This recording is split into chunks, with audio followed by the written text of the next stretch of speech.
Hey guys, our devotion for today is continuing in that series on the Sermon on the Mount from Matthew 5. Sorry, I'm rearranging my Bible at the same time. So we're continuing with verse 17, and it says, "Do not think I've come to abolish the law or the prophets. I have not come to abolish them, but to fulfill them. For truly I say to you, until heaven and earth pass away, not an iota, not a dot will pass from the law until all is accomplished." And I want to pause there. I'm going to continue through this section, continue through verse 20, but I want to pause there because this, I think, sounds funny, especially if you come from a very gospel-focused theological background, right?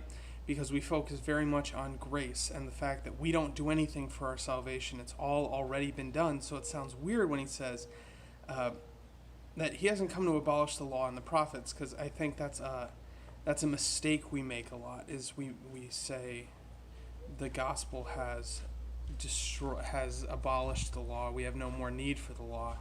And then he says, not an iota, not a dot. These are, the iota is the smallest letter in the alphabet that he's operating with. None of the law is going to pass away. And we think, well, some of the law has passed away, right? Like, if you read the Old Testament law, there's some weird parts, and we say, well, we don't live by that anymore.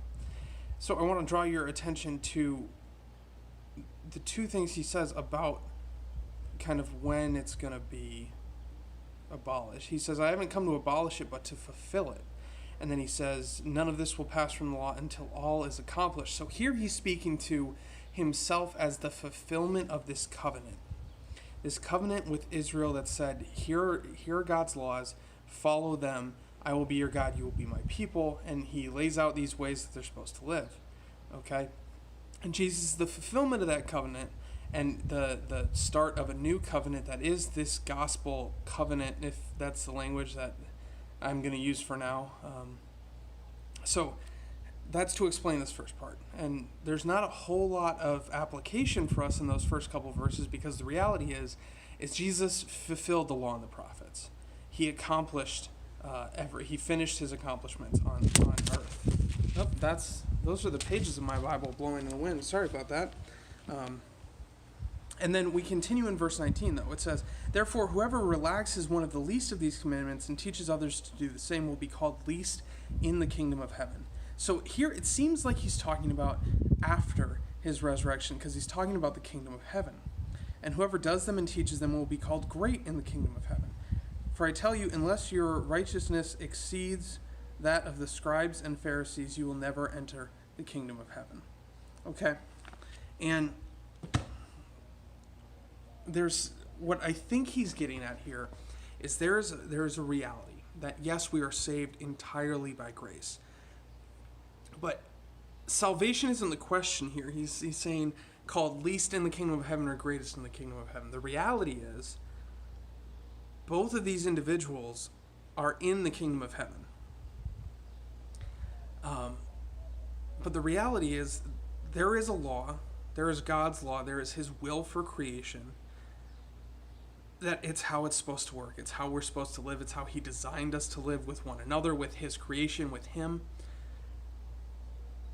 So we're supposed to do those things.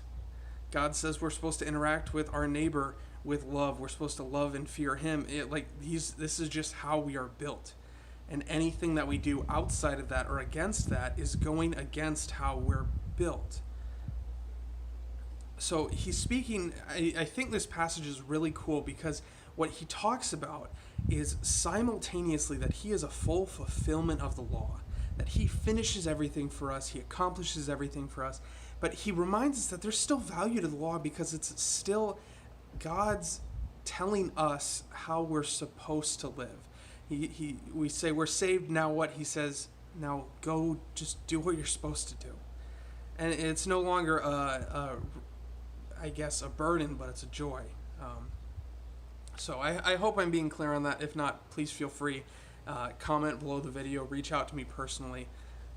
And then he has this last part about your righteousness exceeding the scribes and the Pharisees. This is weird, because at the time they would have been seen as like the most righteous people, and kind of in hindsight we see that maybe they were more hypocritical than righteous.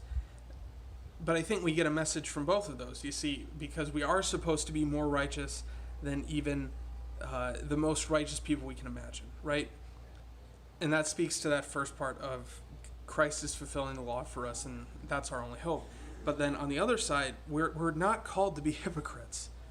We're called to live in grace, but also to live within God's will as best we can. So, I guess that's our teeny little application for today: is live in grace and then do our best to live in God's will. Just a little bitty thing for our lives.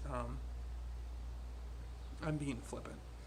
Anyway, that is the devotion I have for you today. I hope your lives are going well. Go in peace and serve the Lord, brothers and sisters. Thanks be to God.